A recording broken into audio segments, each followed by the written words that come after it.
ईश्वर ने पूरी दुनिया बनाई है, वो अगर कैद में है, उनको दरवाजे के अंदर बंद कर दिया जा रहा है, तो हम में से किसी एक को तो उनके लिए आना पड़ेगा। सच में पूजा हो रही थी, पूजा बंद करवाई दी गई। क्यों पूजा बंद करवा दी गई? किसी मस्जिद की तो हम गेट नहीं, कपाट बंद नहीं बंद करवाते कि हाँ यहाँ नमाज नहीं होगी। तो हम अपने ईश्वर के लिए हम नहीं लड़ेंगे तो कौन लड़ेगा? 1993 जिस मंदिर में पूजा हो रही थी, तो अब आगे क्यों नहीं हो सकती? ज्ञानवापी को लेकर लंबे समय से अदालती लड़ाई चलती आ रही है। हिंदू और मुस्लिम पक्ष के अपने अपने दावे हैं और इन दावों के बीच में आज हमारे साथ वो महिला याचिकाकर्ता मौजूद हैं जिन्होंने सबसे पहले वाराणसी के सिविल कोर्ट में माता श्रृंगार गौरी के नियमित दर्शन पूजन की मांग को लेकर एक याचिका दाखिल की थी। दरअसल अभी तक सिर्फ हम 4 महिला याचिकाकर्ताओं को ही देखते से सुनते थे, लेकिन आज पहली बार राखी सिंह कैमरे के सामने हैं और वो अपनी बात बताएंगी कि किस आस्था के तहत उन्होंने नियमित दर्शन पूजन की मांग की थी। राखी सिंह जी, आपका टाइम्स नाउ नवभारत में बहुत बहुत स्वागत है। आज पहली बार आप मीडिया के सामने आ रही हैं, कैमरे के सामने आ रही हैं, दर्शकों के सामने आ रही हैं। सबसे पहली प्रतिक्रिया, किस भाव से आपने माता श्रृंगार गौरी के नियमित दर्शन पूजन की मांग की थी? किस भाव से? जिस ईश्वर ने पूरी दुनिया बनाई है, वो अगर कैद में है, उनको गेट उनका बंद कर दिया, उनको दरवाजे के अंदर बंद कर दिया जा रहा है, तो हम में से किसी एक को तो उनके लिए आना पड़ेगा। जो पूरी दुनिया की सृष्टि करता है, हमें जीवन दे रहे हैं, हमें जिंदगी दे रहे हैं, उनके लिए किसी को तो बोलना पड़ेगा। सिर्फ इसी आस्था के साथ कि कोई नहीं तो हम ही सही। आप दिल्ली की रहने वाली हैं, बनारस आती हैं, अचानक से आपने वो चीज़ें फेस की। आप लास्ट टाइम कब आई थी और आपको क्या लगा कि किस तरीके से इस पूरे मसले को आगे ले जाना चाहिए? क्योंकि ज्ञानवापी का नाम सुनते ही लोगों के जहन में ना वो बाबरी विध्वंस और वो विवाद फसाद तमाम तरह की बातें आती थी और वो बातें पीछे ही छूट जाती थी। लेकिन आपने दिलेरी दिखाई, आपने हिम्मत दिखाई और जो अधिकार मिलना चाहिए महिलाओं को, उसके लिए आप आगे बढ़ी। यहाँ पे मैं मई 2021 में आई थी। उसके बाद लोगों से भी सुना कि 1993 तक पूजा होती रही है, अचानक से इन लोगों ने पूजा बंद करवा दी। फिर उसके बारे में मैंने पढ़ा भी, नेट पे पढ़ा कि हाँ सच में पूजा हो रही थी, पूजा बंद करवाई दी गई। क्यों पूजा बंद करवा दी गई? किसी मस्जिद की तो हम गेट नहीं, कपाट बंद नहीं बंद करवाते कि हाँ यहाँ नमाज नहीं होगी। तो हम अपने ईश्वर के लिए हम नहीं लड़ेंगे तो कौन लड़ेगा? इसलिए मैंने सोचा जब तक 1993 जिस मंदिर में पूजा हो रही थी, तो अब आगे क्यों नहीं हो सकती, इसलिए मैंने। लेकिन मुस्लिम पक्ष ये कहता है कि आप पूजा करिए, बैरिकेडिंग के बाहर पूजा करिए, हमें कोई आपत्ति नहीं है। उनका ये कहना है कि बैरिकेडिंग के बाहर करिए, पूजा करिए, हमें कोई दिक्कत नहीं है।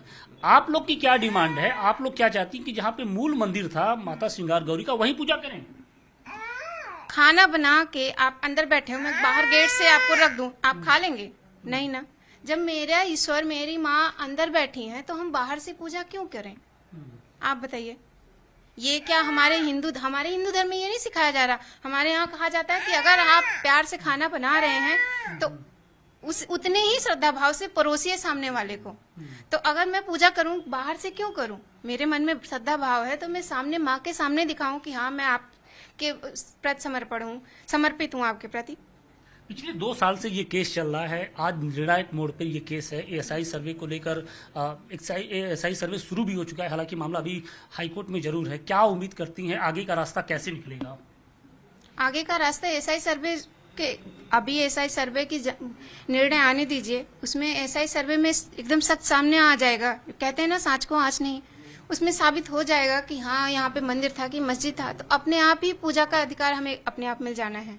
लेकिन मुस्लिम पक्ष तो एएसआई सर्वे का लगातार विरोध कर रहा है। वो कोर्ट कमिश्नर का भी विरोध कर रहा था जब कार्रवाई हो रही थी। अब वो कह रहा है कि अगर एएसआई सर्वे होगी तो उसकी खुदाई होगी, जो ढांचा है वो डिमोलिश हो जाएगा। तो मुस्लिम पक्ष लगातार भाग क्यों रहा है? क्या लगता है आपको? वो लोग डर रहे हैं। उनके डरने का मतलब ही यही है कि वहां पे मंदिर है। क्योंकि हम कहते हैं कि हाँ अगर आपको हमें पे डाउट है तो आप ये कर लो, वो हमारे, हाँ अगर किसी को किसी पे शक होता है तो लोग बोलते हैं ना आप हमारी डिटेल निकलवा लो। अगर इंसान डरेगा तो क्यों बोलेगा डिटेल निकलवाने के लिए? वो लोग डर रहे हैं, उनको लग रहा है कि पुराना सच, वर्षों का सच सामने आ जाएगा और हमारे हाथ से ये जगह निकल जाएगी, इसीलिए ये सब तामझाम किया जा रहा है। इन सब के बीच में हम ये जानने की कोशिश करेंगे कि जब आपने याचिका दाखिल की और उसके बाद से आप अचानक गायब हो गई, तमाम तरह की बातें हो रही थी, उसका कारण क्या था? क्यों नहीं आप सामने आ रही थी कभी कचहरी कोर्ट में या फिर मीडिया के सामने, या अपनी बातें क्यों नहीं आपने रखी? उसकी वजह बताइए, क्योंकि बहुत सारी भ्रांतियां एक तरीके से फैलाई जा रही थी और फैलती जा रही थी। हमारे यहाँ ना ज्यादातर ये होता है कि अगर किसी को ऊपर चढ़ने से रोकना है, खुद मत ऊपर चढ़ो, उसकी टांग पकड़ के खींच लो। तो ये यहाँ पे ये हो रहा है कि राखी सिंह है नहीं, उनको अगर नीचे गिराना है तो उनके बारे में उल्टा सीधा बोलो।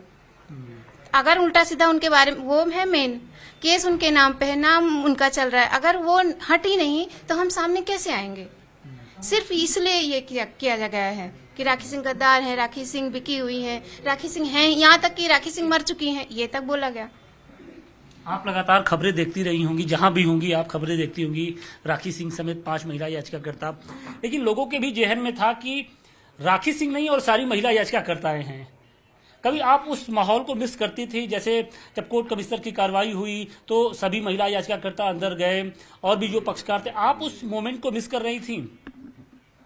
मोमेंट को मिस आप गलत बोल रहे हैं। मोमेंट को मिस क्यों करूंगी? मैंने अपने धर्म के लिए लड़ा, ये युद्ध छेड़ा है, ना कि अपने आप को सामने। मैं ये कह रहा हूँ कि जब कोर्ट कमिश्नर की कार्रवाई हो रही थी तो जिस श्रृंगार गौरी माता की दर्शन की आप नियमित पूजा की मांग कर रही थी, आप बहुत सारे लोग थे, मतलब महिला याचिकाकर्ता थे, पक्षकार थे, वो वहां तक पहुंचे, उन्होंने अपनी आंखों से देखा कि कमल, सास्त्विक, त्रिशूल, जो तमाम तरह की निशान है हिंदू देवी देवताओं से जुड़े हुए, वो सामने नजर आ रहे थे। तो उस पल को आपको लगता है कि थोड़ा सा आपने मिस कर दिया था क्या? मिस किया, क्योंकि जिस टाइम पे केस रजिस्टर्ड हुआ उस टाइम पे मेरी प्रेगनेंसी थी। उसके बाद उसके एक ही महीने बाद प्री मेच्योर यानी कि 7.5 मंथ में बेबी सी सेक्शन से हो गया। अब सी सेक्शन के बाद आप 6 महीने तो आप कहीं भी जा नहीं सकते, तो इस वजह से मैं आ नहीं पाई। अब आगे अब तो मैदान में डट के रहेंगी क्योंकि लड़ाई लंबी है और खासतौर से जो आप लोग हैं, जो 5 महिला याचिकाकर्ता हैं, उनकी मौजूदगी बहुत जरूरी है। आप जरूर शामिल रहेंगे। हम हर जगह जहाँ जरूरत पड़ेगी, जहाँ माननीय जज साहब बोलेंगे राखी सिंह आए, जरूर राखी सिंह हाजिर रहेंगी। जिस दिन ये न्यूज आई कि राखी सिंह का होना जरूरी है, उसके दूसरे दिन राखी सिंह बनारस में नजर आएंगी। हालांकि हम बता दें कि राखी सिंह क्यों नहीं नजर आ रही थी, उसके पीछे जो इनकी गोद में ये बच्चा है, इनका बच्चा है, और इसी की वजह से चूंकि प्रेगनेंसी के बाद फिर उसकी मेच्योरिटी को लेकर जो तमाम तरह की जो एक दायित्व होता है उसका निर्वहन कर रही थी, और इसी वजह से वो शायद लगातार नहीं पहुंच पा रही थी। हमारे साथ विश्व वैदिक सनातन संघ के राष्ट्रीय अध्यक्ष प्रमुख हमारे साथ जितेंद्र सिंह बिसेन जी भी हैं और ये राखी सिंह के चाचा भी हैं। अब जो केस है वो निर्णायक मोड़ पे आ चुका है, आगे का रास्ता क्या देखते हैं? और अभी चूंकि हाईकोर्ट में मामला चल रहा है, किस तरीके? मैं सबसे पहले तो ये बता दूं आपके दर्शकों को भी आपके माध्यम से कि केस निर्णायक मोड़ पे नहीं है। केवल केस की प्रक्रिया के दौरान एक कार्रवाई निर्णायक मोड़ पे है, कमीशन की कार्रवाई।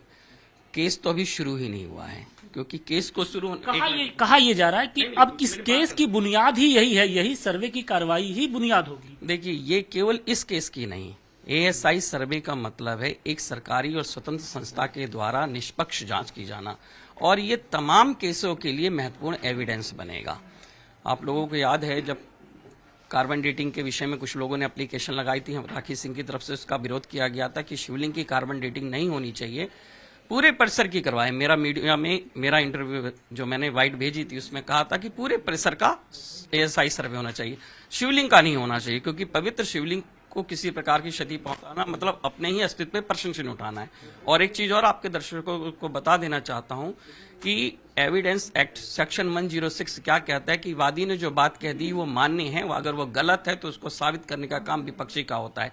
तो वो शिवलिंग है हम कहते हैं, लेकिन अगर वो फुहारा है तो उस फुहारे को साबित करने का काम अंजुमन इंतजामिया का, हमारा नहीं है। हमारी जो हमने कह दिया है वही सत्य है। तो हम खुद अपने ऊपर प्रश्न चिन्ह लगा के वहां चले जाएंगे तो मेरी दृष्टि में मूर्खतापूर्ण था।